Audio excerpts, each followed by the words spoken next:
The rich aroma of pot roast wafted through the dining room of the Pierce family home in Columbus, Ohio, intertwining with the scent of freshly baked rolls and the ever-present tension that seemed to cloak our Sunday dinners. I meticulously arranged the silverware at each place setting, ensuring the forks were perfectly aligned, while my younger sister Madison's exuberant voice echoed from the living room.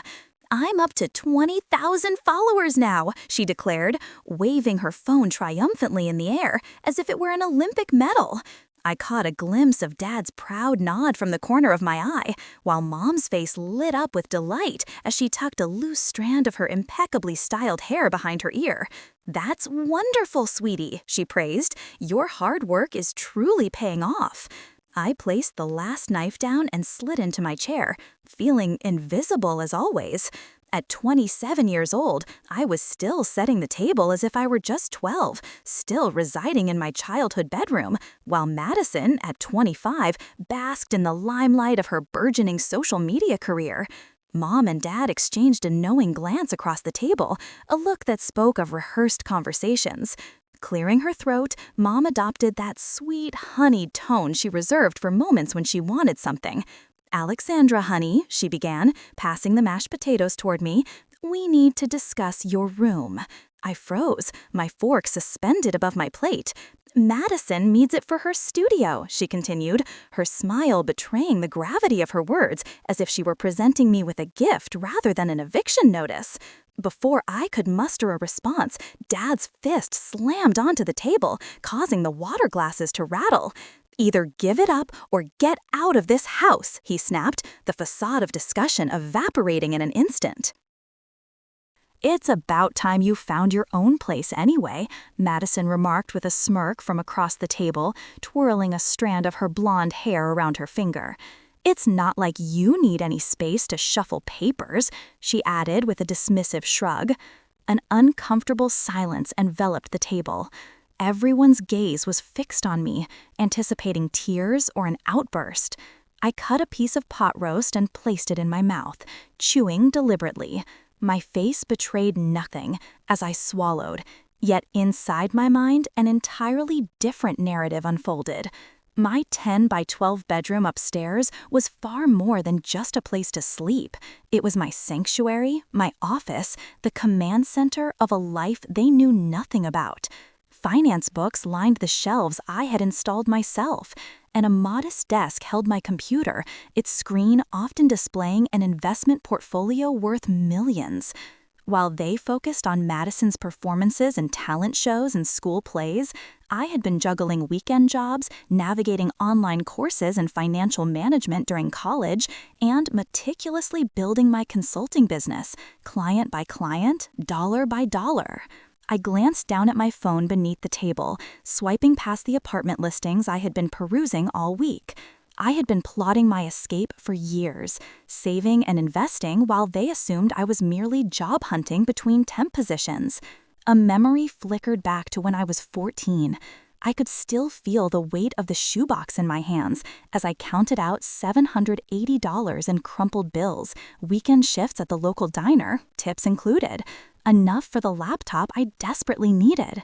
"Alexandra," Mom had said that afternoon, standing in my doorway with that same sweet smile, "Madison needs video equipment for her school project, the one that might catch the attention of that arts program."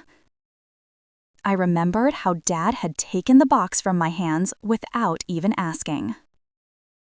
How they had both spoken over my protests echoed in my mind.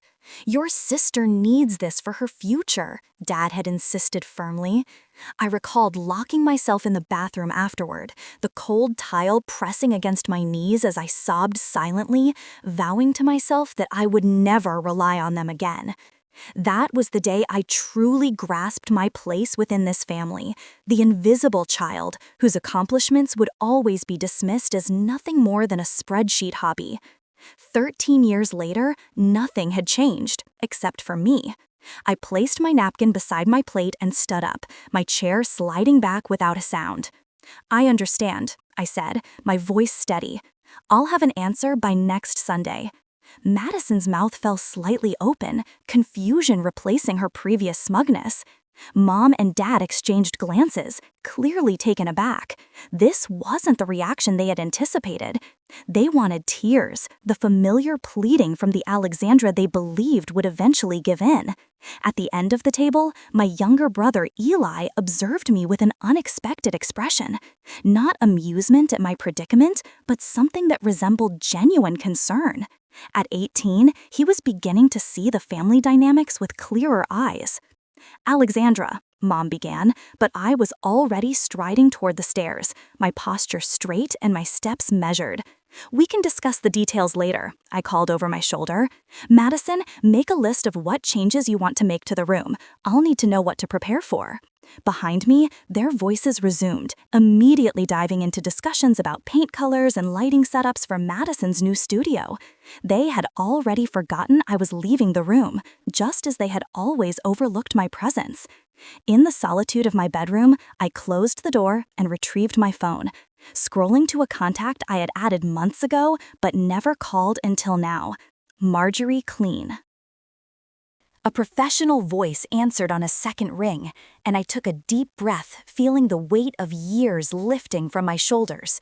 "Marjorie, this is Alexandra Pierce," I said, glancing out my window at the house across the street, the one with the for sale sign that had caught my eye weeks ago.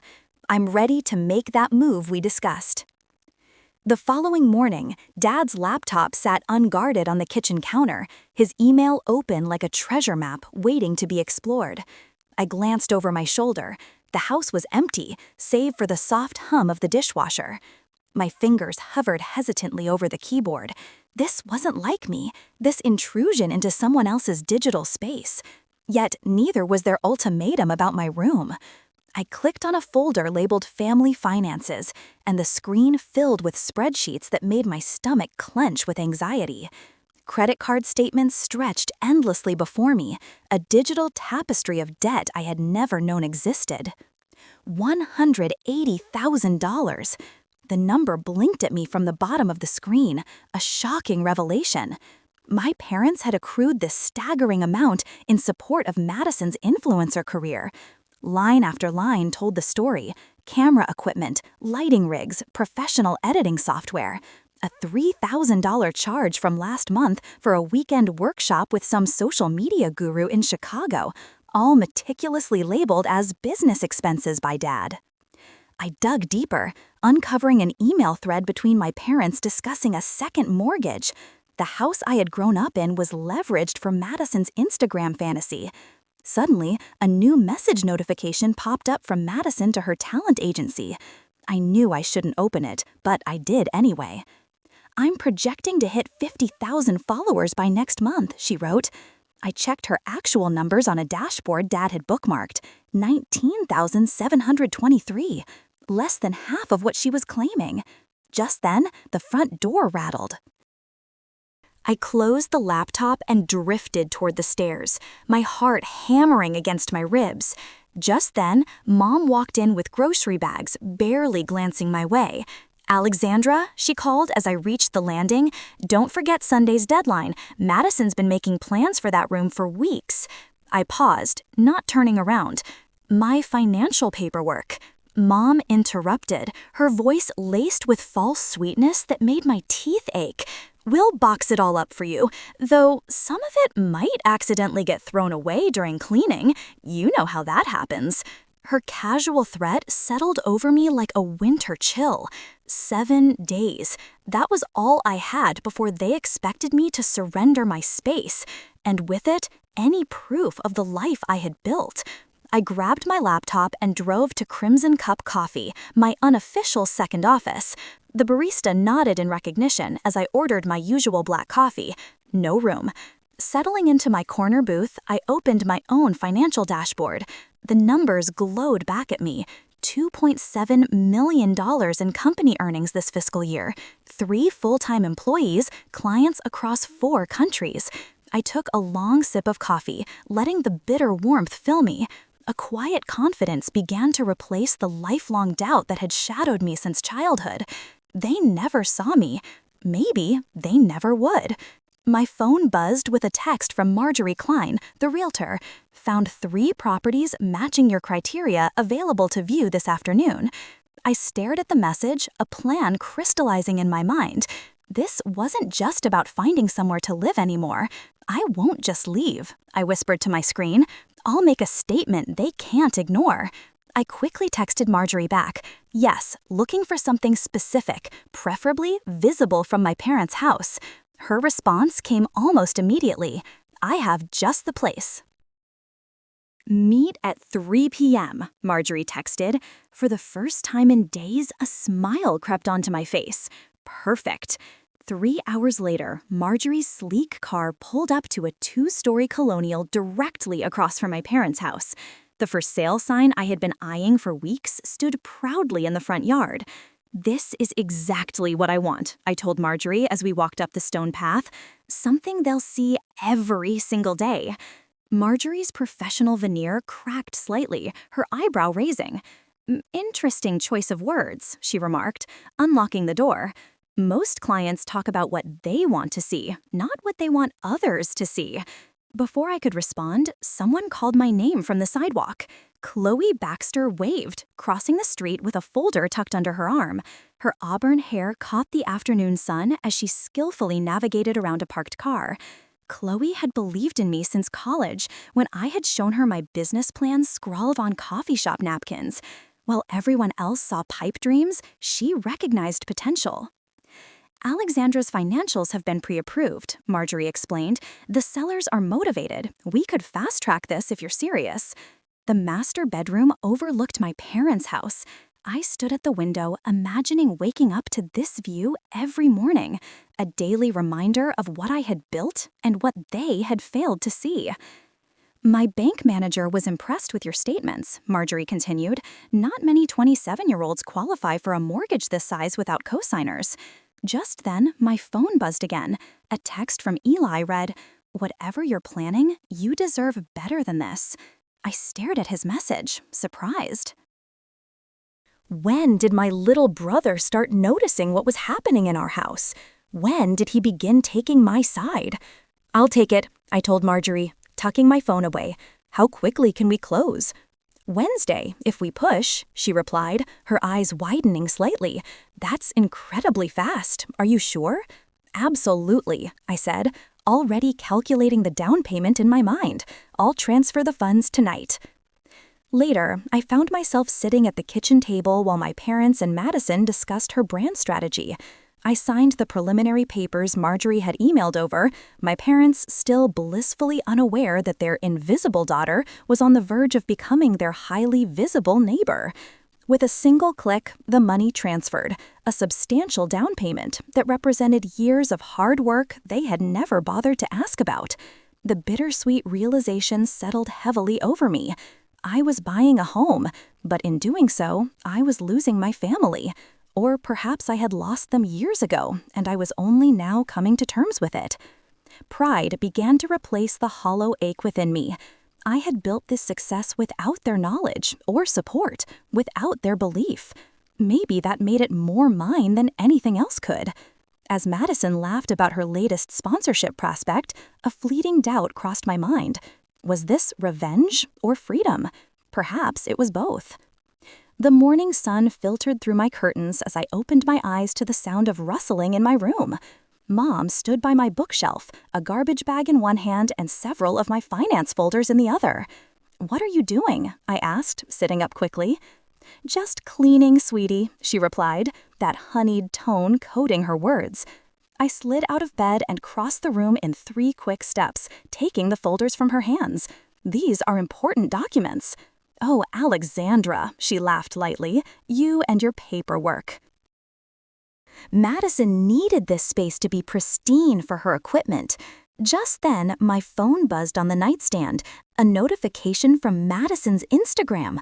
It was a family photo from last Christmas, her caption reading, "Making room for my dream studio. So blessed to have supportive parents. Influencer life. Dream coming true." I bit the inside of my cheek, tasting copper. 63 likes already, most from people who had never set foot in our house. I thought we agreed Sunday was moving day, I said, carefully returning the folders to their proper place on the shelf. Mom sighed, tying the garbage bag. Plans change. Madison's equipment arrives Wednesday now, not Sunday. She patted my shoulder. You're always so adaptable, honey. That's what I love about you. Adaptable. The word they used when they meant invisible. Downstairs, Dad sat at the kitchen table, coffee mug in hand, the newspaper spread out before him. His eyes flicked up as I entered, then quickly returned to the sports section. Morning, I said, pouring myself a cup of coffee. Some people in this house don't understand sacrifice, he muttered. Ungrateful children taking advantage. The irony burned worse than the coffee, as I said nothing, spreading peanut butter on my toast while calculating the hours until I could leave this house forever. That evening, relatives gathered around our dining table for Mom's monthly family dinner. Aunt Cheryl passed the green beans while Uncle Jim described his golf game in excruciating detail. I pushed food around my plate, half listening, until Mom tapped her glass with a spoon. We have exciting news, she announced, her smile wide and practiced. Madison has a potential sponsorship with a major cosmetics brand. They're sending professional equipment for her videos. Aunt Cheryl clapped her hands together. That's wonderful. Alexandra's giving up her bedroom for Madison's studio. Mom continued as if I had enthusiastically volunteered. Such a supportive sister, she declared. All eyes turned to me, anticipating the beautiful daughter act. I smiled tightly and raised my water glass. Family supports family, right? Later that night, my phone lit up with a text from Marjorie. Found it. The perfect house. 4 bedrooms directly across from your parents. Virtual tour tomorrow. I stared at the message, something akin to hope unfurling in my chest. I typed back, yes, first thing. The virtual tour revealed high ceilings and hardwood floors, but it was the office that took my breath away. A spacious room with built-in bookshelves and a bay window overlooking my parents' front door. I could sit at my desk and watch them come and go, while they'd never see me working. What do you think? Marjorie asked through the video call. It's perfect, I whispered, unexpected tears blurring my vision. How quickly can we close? Marjorie's face lit up with determination. With your financials and my connections, we can have keys in your hand Wednesday morning. Wednesday, I repeated, thinking of Madison's equipment delivery. The timing wasn't coincidental, it was justice. The signing happened Tuesday afternoon, papers spread across a mahogany table in Marjorie's office. My hand trembled slightly as I signed the final document, a mixture of terror and triumph coursing through me. Alexandra, Marjorie said, as she gathered the papers, her voice unusually soft. In 20 years of real estate, I've never seen someone your age this prepared. I blinked rapidly, unprepared for the warmth that spread through my chest at her words. Back home, I was carefully organizing client files when my bedroom door swung open without a knock. Madison strode in, measuring tape in hand, her eyes already scanning my walls. "Can I help you with something?" I asked, not looking up from my desk. "Just measuring for my lighting setup," she said. "This space is barely adequate, but I'll make it work." I continued typing, my keystrokes deliberately calm. "I see. My brand is on the verge of $1 million valuation," she continued, pacing the perimeter of my room. "I need this space more than you do. It's not like you're doing anything important with it." If only she knew the irony, the financial empire I'd built while she collected followers and free makeup samples. "We'll see what happens someday," I said, saving my document. Madison laughed, the sound sharp and dismissive. "Mom and Dad already decided. You don't have a choice." I looked up then, meeting her gaze directly. A small, secretive smile curved my lips. Everyone has choices. Some just take longer to make them. Confusion flickered across her face before she rolled her eyes and left, the door banging shut behind her. That night, Chloe arrived with empty boxes after my family left for their weekly movie night. "Operation Independence is a go," she whispered, pulling packing tape from her purse. "I've got the essentials list." I hugged her tightly. "Thank you." We worked quickly, packing my most important possessions, while leaving enough behind to maintain the illusion that I was still living there. My college friends arrived an hour later, armed with more boxes and quiet determination. Eli texted. "Chloe said," she taped another box, "your parents decided to get ice cream. He'll stall them." My brother's unexpected alliance warmed something in me that had been cold for years. Marjorie called past midnight with confirmation. "We're set for 9 a.m. closing." "The movers will arrive at your parents' house at 10 while everyone's at work." Wednesday morning dawned clear and bright. I stood on the sidewalk watching Marjorie's car approach, keys dangling from her fingers as she stepped out. "Congratulations, homeowner," she said, pressing the keys into my palm. The movers arrived precisely at 10, efficient and discreet. I directed them through my childhood home, pointing out what to take and what to leave behind. My desk, my books, my clothes, physical manifestations of a life I had kept hidden for years. By noon, I stood in my new master bedroom, watching the movers assemble my bed frame. The window offered a perfect view of my parents' house, the bedroom that had been mine for 27 years, now visible from across the street. "Where do you want this desk, ma'am?" one of the movers asked, gesturing to my workstation. "In the office," I replied, positioning it to face the front window. Chloe arrived with lunch just as the movers finished, her eyes wide as she explored my new home. "This is gorgeous, Alex, and huge." We sat on the floor of my new living room, eating sandwiches amid half-unpacked boxes. "Are you doing this for revenge?" she asked quietly, wanting them to see what they missed. I considered her question, watching sunlight pattern the hardwood floors. "This isn't about revenge," I said finally. "It's about becoming visible." That evening, I arranged my important papers in a leather portfolio folder: deed, financial statements, company information, evidence of the life I'd built while they weren't looking. Standing before my bathroom mirror, I practiced my expression, ensuring no anger or hurt showed through. Sunday's revelation needed to be delivered with calm confidence, not emotional outbursts. I selected my outfit for Sunday's appearance. A tailored navy blazer, a cream silk blouse, and my grandmother's pearl earrings.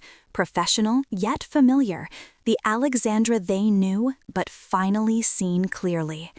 As the last box was unpacked, I returned briefly to my parents' house. In my stripped bedroom, I placed my childhood teddy bear against the pillow, the only personal item remaining. A silent goodbye to the girl who had lived in the shadows. Saturday night, I stood at my new bedroom window, watching lights glow across the street. Madison's car pulled up, friends spilling out, laughter filling the air. Through the upstairs window, I could see them touring my empty room, Madison gesturing expansively about her plans. My phone buzzed with a text from Eli. "They think you're staying with Chloe. What are you really doing?" I smiled, typing back, "Come to coffee tomorrow. You'll want to see this." Placing my phone down, I walked through my silent house, fingertips trailing along walls that belonged entirely to me. On the entry table, I positioned the deed folder precisely in the center.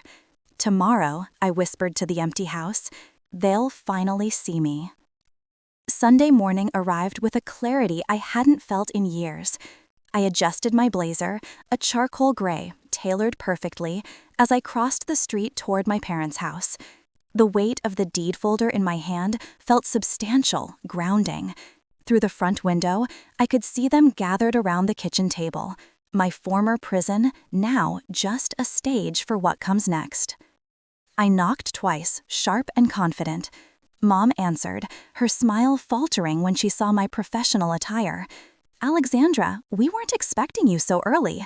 Her eyes darted to the street behind me, searching for Chloe's car. "Where did you park?" I walked. I said simply, stepping past her into the foyer. The kitchen falls silent as I enter. Dad looks up from his newspaper, Madison from her phone. Only Eli offers a genuine good morning. I pour myself a cup of coffee from the pot on the counter, an action I've performed thousands of times in this house. Today, however, it feels different, a choice rather than an obligation. I thought you'd be bringing your things, Madison says, her tone sweet but her eyes calculating. I settle into my usual chair, crossing my legs casually. That sounds nice, I reply. Madison launches into detailed renovation plans, describing lighting setups and equipment placement. I sip my coffee, nodding at appropriate intervals, while keeping an eye on Dad's impatience as it builds. The timing has to be perfect. When are you moving your things? Finally interrupts, folding his newspaper with a crisp snap. The room stills, all eyes on me. This is the moment I've rehearsed in my mind 100 times. I already did, I reply, my voice steady. Wednesday was my first day. Actually, Mom's coffee cup clinks against its saucer. Staying with Chloe isn't a real solution, Alexandra. You need to think about this rationally. Dad laughs, a sound devoid of humor. You'll be back when you can't afford rent. The real world is expensive, especially for someone with your employment history. Madison reaches across the table, patting my hand with artificial concern. Don't be dramatic just because you're jealous of my success. We all have our paths, even if yours is taking longer to develop. But for the first time, I notice a flicker of unease in Mom's eyes as I remain unruffled by their dismissals. Thank you all for your concern, I say, placing the folder on the coffee table with deliberate slowness. But I'm not renting. I bought a house. The statement hangs in the air, rearranging the molecules between us. I let the silence stretch, savoring the shifting expressions across their faces, confusion, disbelief, and the first edge of alarm, the one that ripples across the street. I turn slightly in my chair, pointing through the front window at my new home.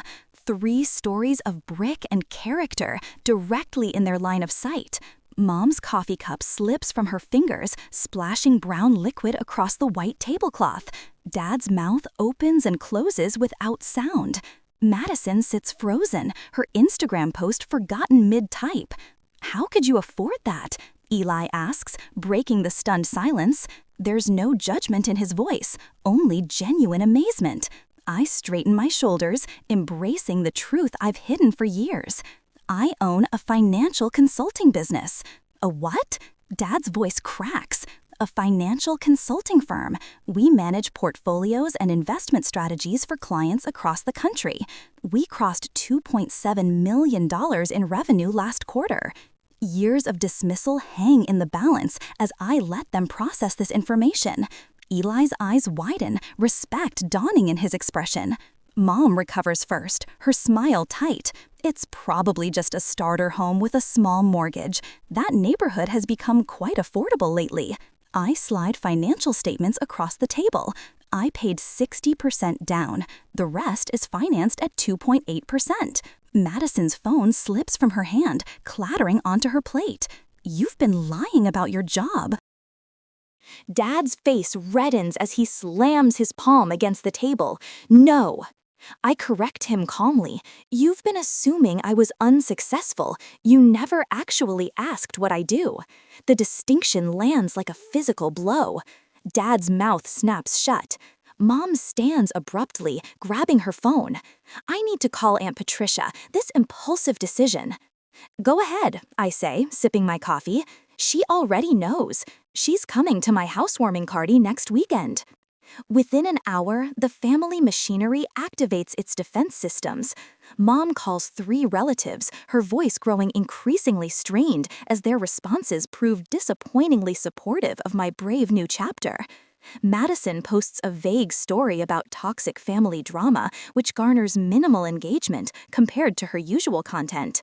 Through the window, I watch Mr. Johnson from next door slow his morning walk to admire the antique writing desk being carried into my front door by professional movers. The neighborhood whisper network has already activated.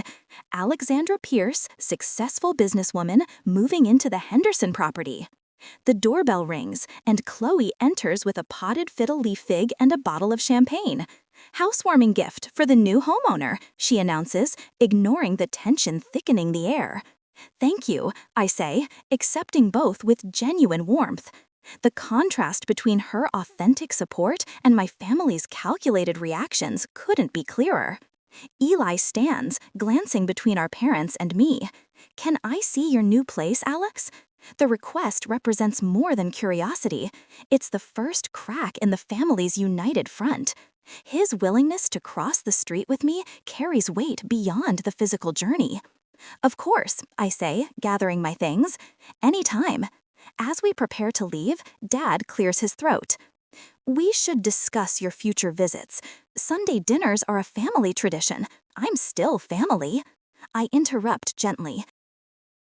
Just living across the street instead of upstairs? Mom's smile doesn't reach her eyes. Of course you are. We're just trying to understand this sudden change. Not sudden, I correct her. Just finally visible. Through the window, I notice Marjorie's car pulling up to the corner market, where Mom buys her weekly groceries, right on schedule. By afternoon, the entire neighborhood will know the property value of my new home and the substantial down payment I made. As I walk toward the door with Eli and Chloe, a delivery van stops in front of my house. The driver carries an elaborate arrangement of flowers to my porch, a congratulatory gift from my business partners, strategically timed and perfectly visible from my parents' front window. I turn back once before leaving, taking in the tableau of my stunned family. Madison is frantically checking her phone as notifications about an expose on fake followers flood her screen. Mom and Dad exchange worried glances. The unpaid second mortgage application sitting in Dad's email draft suddenly feels more precarious. Success is often built in quiet rooms, I softly, while others are performing. The door closes behind us with a gentle click, separating past from future with half an inch of polished oak. Across the street, my house, my actual home, stands waiting, windows gleaming in the Sunday morning sun. 2 weeks later, the doorbell chimes through my quiet home, interrupting my morning coffee ritual. Through the peephole, I spot my mother's perfectly coiffed hair and the edge of what appears to be a pie dish. I take a deep breath, straighten my shoulders, and open the door with a neutral expression. Alexandra, sweetheart. Mom holds up a perfectly golden-crusted apple pie, steam still rising from the lattice top. We should talk. I step aside, allowing her into the entryway of my new home. Her eyes dart around, taking in the tasteful furnishings, the spacious layout, each unmistakable sign of success she never bothered to notice before. "This is quite something you've done here," she says, placing the pie on my kitchen counter. Her hands fluttered to her pearl necklace, adjusting it unnecessarily. "Your father and I always believed in you, you know." I pour her a cup of coffee without responding. The silence stretches between us, heavy and thick. "Madison's having a hard time with sponsors," she finally says, staring into her cup rather than meeting my eyes. "I see," I reply, keeping my voice even. "Family supports family, Alexandra." Mom reaches across the counter to touch my hand. I don't pull away, but I don't reciprocate either. We've always been there for each other, haven't we? Later that afternoon, Dad makes his approach. He catches me retrieving mail from my box, his timing too perfect to be coincidental. "Your mother misses you," he says without preamble. "We all do. We should put this behind us and move forward as a family." I nod politely, sorting through envelopes. "I'm open to that possibility, Dad." His relief is palpable, but perhaps premature. That evening, my phone lights up with a barrage of texts from Madison. "You're destroying this family. Mom cried all afternoon. Everyone thinks you're so selfish, after everything they did for you." I place the phone face down on my coffee table and return to reviewing client portfolios. The messages continue to arrive, each vibration less affecting than the last. The next morning, Mom calls to inform me that Aunt Patricia asked about my absence at Sunday dinner. Everyone's concerned about the family image. She says, "People are talking." Dad follows up with a voicemail suggesting my business success seems awfully sudden, questioning whether I've become involved with something questionable. The final blow comes in the form of a formal dinner invitation delivered by hand to my mailbox. Elegant script on cream cardstock requests my presence at the family home tomorrow evening at 7 to reconcile our differences. It reads, and the postscript in Mom's handwriting, "After all we've done for you growing up." Alone that night, doubt creeps in during the quiet hours. Old patterns of guilt surface like well-worn paths in my mind. Perhaps I am being too harsh. Perhaps there is some middle ground where I can maintain both peace and dignity. The next morning, Chloe arrives with bagels and brutal honesty. "Remember the laptop money?" she asks, spreading cream cheese with unnecessary force. $800 you saved from diner shifts, and they took it for Madison's camera equipment. I wince at the memory. "That was 13 years ago," I say, though the sting feels fresh. "Patterns don't change unless people do," she replies. After she leaves, I pull out the journals I've kept since childhood.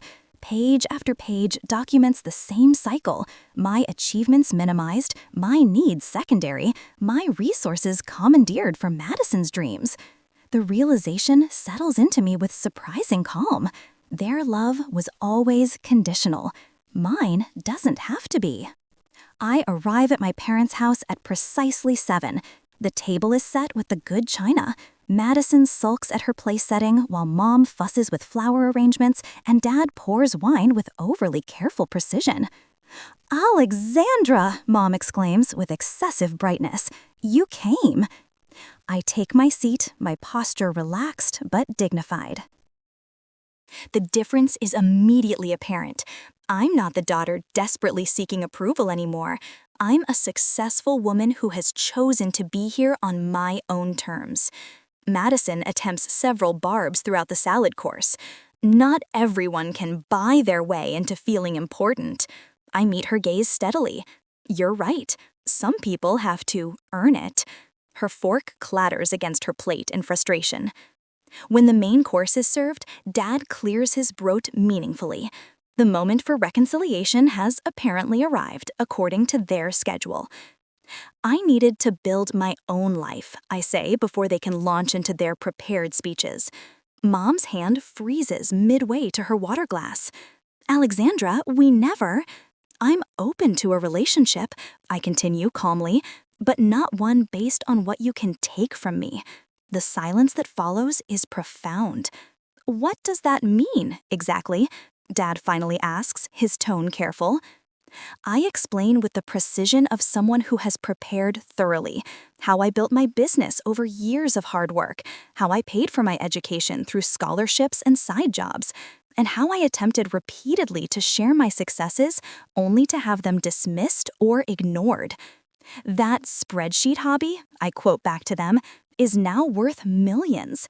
Madison's face contorts with something between rage and envy. For the first time, she sees the difference between her bot followers and my earned success. The knowledge visibly burns. Mom attempts to redirect. "Speaking of your business success, Alexandra, perhaps you could help with family finances, just until Madison gets back on her feet." The trap is sprung, but not as she intended. From my purse, I remove a folder containing documentation of every instance they took from me. From the laptop savings to college fund withdrawals for Madison's headshot, I lay it all bare. Dad begins to protest, but his words falter as I show him his own signature on a withdrawal slip from my college account. Madison launches into a tantrum about fairness and family loyalty, exposing her entitlement more clearly than any argument I could make. Through it all, I remain composed. The family narrative collapses around us, yet I do not gloat or rage. There's no satisfaction in watching them confront reality, only the quiet relief of finally being seen. I'm willing to have a relationship based on mutual respect, I say. When the storm subsides, that includes financial boundaries. I won't support anyone without accountability. I turn to Madison. You can apologize genuinely and we can build something new, or you can maintain your position and we'll maintain our distance. My parents sit stunned, facing consequences perhaps for the first time. You gave me an ultimatum about my room, I say, rising from the table. I chose freedom. I leave without tears or anger, walking the short distance across the street to my own home. From my front porch, the family house is clearly visible, its windows glowing with artificial warmth. Eli appears at his upstairs window. I raise my hand in a small wave, an offering of connection separate from our parents. He returns the gesture, his expression thoughtful. One by one, the lights in my parents' house go dark as I stand on my porch. My own home remains illuminated, warm with the light of independence. I hear through neighborhood whispers that Madison's career collapse has accelerated, her fake follower scheme exposed, sponsorships withdrawn, her influencer dreams crumbling. Meanwhile, my parents face the looming prospect of financial ruin, their resources depleted by years of supporting Madison's illusions. I watched the for sale sign being hammered into their lawn the following week, feeling neither victory nor remorse, only the quiet certainty that some lessons come at a higher price than others. The morning sun streamed through my kitchen window, casting a golden light across the countertop.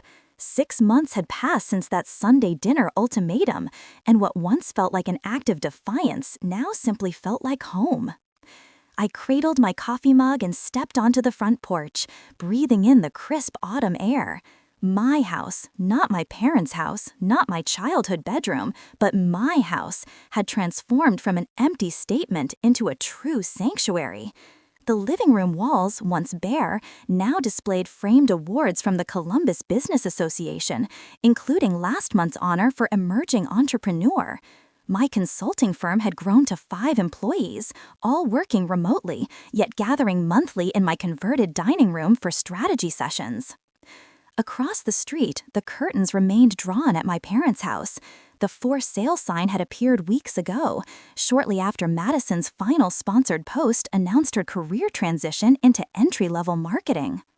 I took another sip of coffee, surprised by how little satisfaction I felt at their financial troubles. The revenge fantasy had burned itself out, leaving something quieter and more valuable in its place. "Morning, Alexandra," Mrs. Henderson called from her driveway next door. "Those mums on your steps are gorgeous." I waved back, still unused to being visible in this neighborhood where I'd been a shadow for 27 years. Inside, I checked my watch. 3 hours until the housewarming party. The irony wasn't lost on me that the dining table where my parents had delivered their ultimatum now stood in my home, repurposed for celebration instead of control. I had bought it at their hastily organized estate sale, paying twice its value while Madison glared from the porch. The doorbell rang, and Eli stood on my doorstep. "You're early," I said, stepping aside to let him in. He set the plant down, hands in his pockets. At 19, his shoulders had straightened and his voice had deepened. Community college had been good for him. "Place looks amazing," he remarked. "Thanks for coming," I replied, squeezing his arm.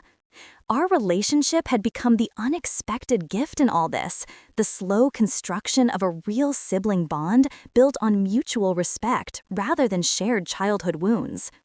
"Remember when Dad asked where you saw yourself in 5 years?" Eli asked, arranging chairs around the living room as I unpacked the catering delivery. I nodded, recalling that dinner vividly. "Where do you see yourself now?" he asked. The question landed differently this time. Before, it had felt like a challenge, a demand for justification. Now, it resonated with genuine curiosity. "Building something that matters," I said. "Not just the business, but a life where I don't need anyone's approval to know my worth." Last week, I'd found my childhood journal while unpacking the final box of belongings. On the last page, I had written, "The room they wanted to take became the foundation for the life I built." The words felt like a bridge between past and future, acknowledging the pain without letting it define me. By noon, my house was filled with voices. Chloe arrived first, throwing her arms around me. To building your own house, literally and figuratively, she toasted, raising her glass high. Marjorie Klein came next, her realtor's portfolio tucked away, attending now as a friend. My business partners followed, bringing along clients who had transformed into allies. The room buzzed with lively conversations about future projects and expansion plans. In between discussions, I slipped into my office to finalize the scholarship paperwork, a fund dedicated to supporting business students from challenging family backgrounds. Just yesterday, I had mentored a young woman whose father had belittled her career ambitions, watching recognition dawn in her eyes as I shared my own story. Your worth isn't determined by those who can't see it, I had told her. I had also helped Eli submit his engineering program application last week, his talent for numbers finally finding direction after years spent in Madison's shadow. As evening fell, I found myself watering plants on the front porch when Madison's small U-Haul pulled up across the street. She was moving to an apartment downtown, smaller than she had planned, but certainly better than nothing. Our parents loaded the last of their belongings into their sedan. The house emptied before the bank foreclosure loomed. I raised my hand in a small wave as they glanced my way. Not exactly forgiveness, but an acknowledgement. They had told me to give up my room, and in response, I had built a company within it and purchased a home across the street. That night, I stood in my bedroom doorway, surveying the space that was undeniably mine. No one could take it, no one could diminish it. My business continued to flourish, creating opportunities not just for me, but for others. The relationship with my parents remained distant, with firm boundaries in place. Though perhaps someday, healing might be possible if they chose to change. I slipped between the cool sheets in the master bedroom, watching the moonlight pattern the ceiling. For the first time in my life, I slept peacefully, free from the nagging doubt of whether I was enough. Have you ever faced the choice between pleasing family and standing up for yourself? Alexandra learned that sometimes the most profound act of self-respect is establishing boundaries. What would you have done in her situation? Share your thoughts below.